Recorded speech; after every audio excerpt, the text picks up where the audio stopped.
if somebody had debt, so from my experience just coaching, the garden variety person out there and they're in a pickle, it's been either an income problem, an expense problem, and or a debt problem. And usually two of those things, the debt and the expense problem, is generally due to a behavioural thing. We've lived on more than what we've earned for a long time and the balance ends up on debt and we've purchased too much and all that. The income thing, it's, sometimes that's our job and we can't get a pay rise because we're this award or we're on Centrelink benefits and some safety nets. How do you tackle bringing someone along this journey? Because the behaviour's got them into a mess sometimes. We want to get them out of the mess and stay out of the mess. So there needs to be a behavioural change. How do you help people get out of debt, stay out of debt, and then go forth and prosper? A part of our role as financial counsellors is to coach people through those situations. And that's much more of an attitudinal problem. Okay, what's your attitude towards money?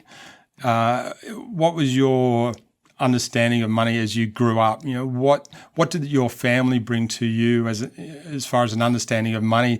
And often that there's a lack of understanding around managing money, and not just through the schooling systems, but also in the family as well. Because obviously if your parents had never been taught how to manage money effectively, how the heck are they going to teach you? So a large part of that is, okay, what's your attitude towards money? What are the obstacles you're facing and how do we address those? These days, we're extraordinarily busy in financial counselling. We've typically we're booked out 2 to 4 weeks in advance, but we also work with, we've got some colleagues that are known as financial wellbeing workers, and they do a fantastic job exactly in this area that you're talking about. They will delve deep into clients' understanding or their attitude towards money. What fears do they have about money? What fears do they have about earning a higher income or controlling their expenses or their debts? And they'll work with them actively in creating action plan that addresses all that sort of stuff. How do they correct those attitudes towards their money? How do they correct the actions that they've taken to date? Give them an understanding of the consequences of their actions to date as well. Talk to them about, well, if you continue on this path, how is that going to affect you into the future? And when you start having those sorts of discussions, because they've probably never thought about, okay, if I do this today, this is what it's going to do to me in 2 years' time, 3 years' time, 5 years' time. And our financial wellbeing coaches are fantastic at doing that sort of stuff. So they'll do much more of that coaching discussion than what a financial counsellor will typically do. So the financial counsellor, it's a triage critical care type service. Let's stop the bleeding. Let's, get you stable. Then we can progress to some of the mindset things with the other team that you're speaking of. Absolutely, because we don't want to see these situations recurring later on down the track. In that case, we're just chasing our tail. So it can be a big part of a financial counselling conversation. And whether that's done in-house with that same financial counsellor, many financial counsellors are more than happy to take that on. But when we're busy and we've got those financial wellbeing coaches available to us and to our clients, we certainly take advantage of those as well. Now, bringing it back to this year's Anti-Poverty Week, focusing on reducing stigma, we touched on it before the break. What do you reckon is the most seen stigma about seeking help, speaking out? Do you think it is the shame thing or the awareness? Oh, no, awareness really isn't a stigma, is it? No, it's more the shame thing. And look, and as far as a community stigma goes, I think it's something that we, as Australians, we've really adopted this mentality going back to the 70s. And if you're not working, there's something wrong with you. If you're collecting Centrelink benefits, there's something wrong with you. And honestly, there could be a multitude of reasons for it, and many of them are just quite simply beyond the person's control. I see clients on a weekly basis that say to me, I've just never been in this situation before. And a month ago, they were fine. And something has happened beyond their control, and all of a sudden they're in my office. Yeah. So, there's a big stigma around it. From a stigma, there's just financial stress. They're just quite simply, they're frozen, they're stuck, they're unsure what to do next, and they're just not, there's a lack of positive action because of that financial stress.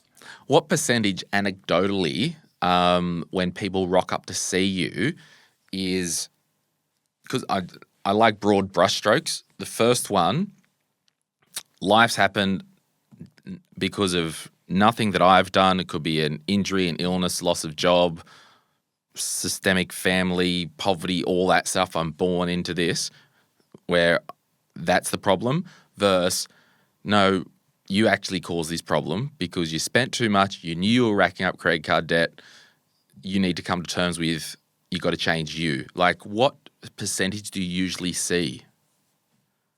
I think it's good old 80-20 rule. I think 80% of it is something has occurred that clients just weren't expecting. Yep. But there is probably about 20% of them, they have taken steps in the past. They've overcommitted to credit that shouldn't have done.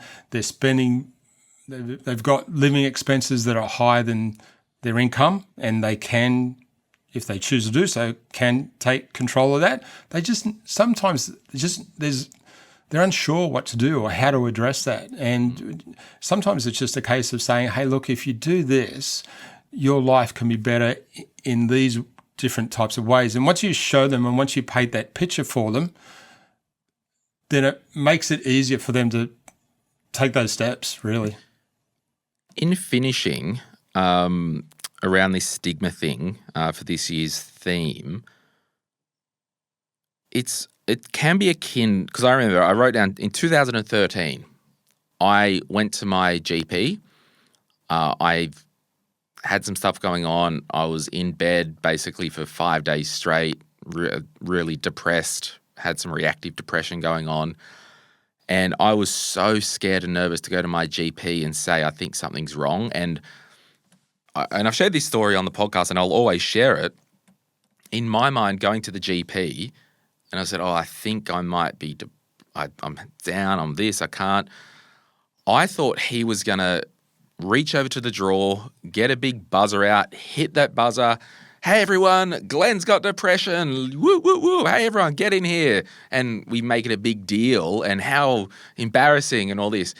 And he's like, he's just on his keyboard. I was like, oh, sounds like you've got a bit of depression happening there. Let's just have a look here.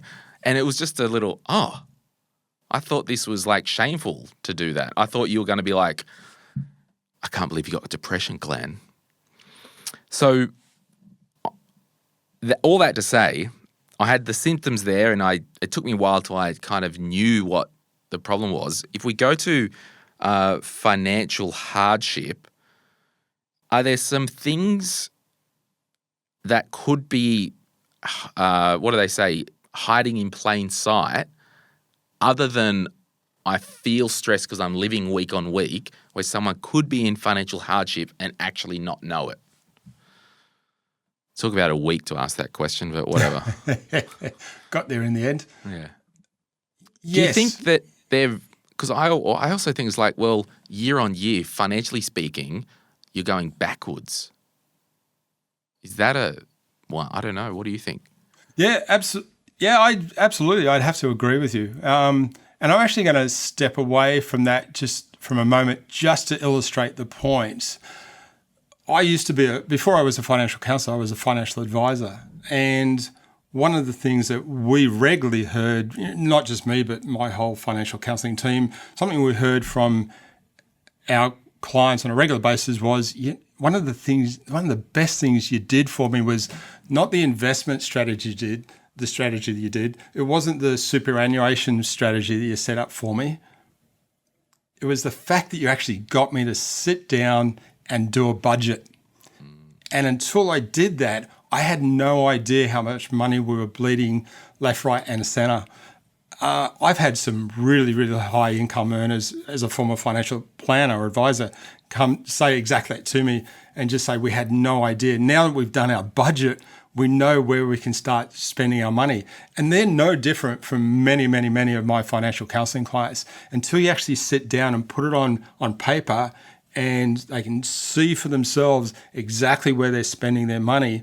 And we've got a term that we regularly use in financial counselling, and that is spending leaks. There's money leaking out of your bank account, your wallet, your pockets, and it's going to something that you know you're spending on, you're just not keeping track of it. And once you actually put that down on paper and get that realization, not just the realization, but also the consequences of that spending or those spending leaks, it really, really changes their mindset and how they approach money going forward. So that's a big crux. And often with financial counselling clients, we'll spend the first 30, 45 minutes of a meeting sitting down and going through that with them, because that paints a really good picture for us as financial counsellor. It gives us really good insights to what sort of options are available to them, but it gives them really good insights into what steps they can start to identify for themselves, what sort of steps they can take. So your question is really valid. Yes, we see it on a regular basis. What do you reckon, my last question, then I'll throw to you for closing comments. What do you reckon the biggest spending leak in someone's budget is? Because I've got an answer for this and I want to see if we're similar. Just tell you the truth, I've never really thought about this. And there's no right or wrong answer, but my one's right. Yeah, fair enough. I will say I've got a real big concern with phone plans. Really? Yeah.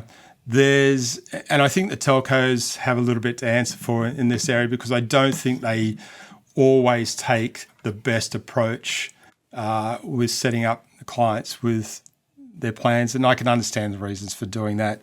But I see a lot of clients and they'll have $1,000 overdue on their electricity bill. They'll have $400 owing on their gas bill, but they'll still be religiously paying that $300 a month or $200 a month phone and internet plan, where they really could come up with a better solution. There's lots of phones out there that will do the jobs that we need. I take nothing away. It is an essential part of our existence these days to have phone and internet access. Take nothing away from that, especially if you're looking for work. It's absolutely crucial. So I understand that people need these services, but I think they can do better, and I think the telcos can do better as well in coming up with better financial solutions for their customers. That's a good answer. Do you want to know mine? Yeah, I was going to say, I'm really looking forward to hear yours. Well, I reckon the absolute biggest spending leak that gets people is interest on consumer debt, because the leak continues well after the thing has been consumed.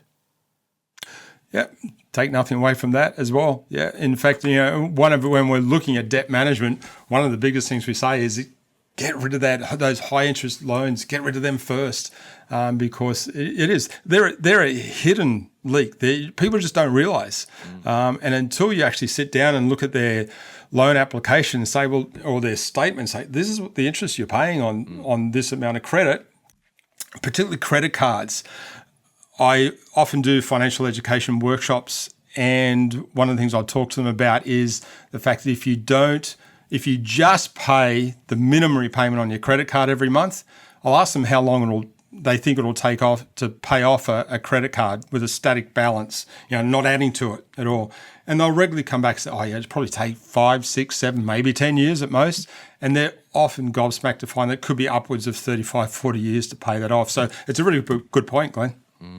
Anyway, we are right against the clock. Paul Jordon from UnitingWA, any final comments that you want to say to our listeners on this episode for Anti-Poverty Week? Big thing is be aware of financial counselling. If you pointed out right at the start of the segment that a lot of your listeners probably won't need financial counselling services, but there's very, very likely a friend or a family member that could really benefit from the service and just doesn't know that it's out there.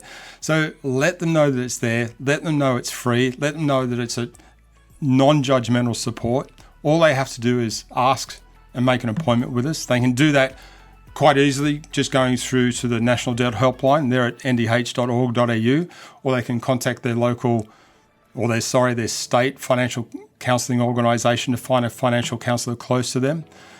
And just let them know that financial counsellors are very likely going to be able to guide them in ways that they just didn't know were possible. There's a lot of unknown support out there, and financial counsellors are really good at finding it. Awesome. Paul Jordon, Uniting WA. We'll put a link in the details in the show notes to Uniting WA's website. Thank you so much for joining us this episode for Anti-Poverty Week. You're very welcome. Thanks for having me, Glenn. Hey, it's Glenn here. Thank you so much for watching today's video. You made it to the end. Can I ask a favor? Can you hit that like button and maybe hit subscribe if you want to get notified when we release further videos just like this one, whether you watch the Money, Money, Money podcast or Retire Right. And remember, if you want to learn more about investing, I've got an investing book, The Quick Start Guide to Investing, and there's a link in the description to get your hands on a copy. Thank you so much. Bye.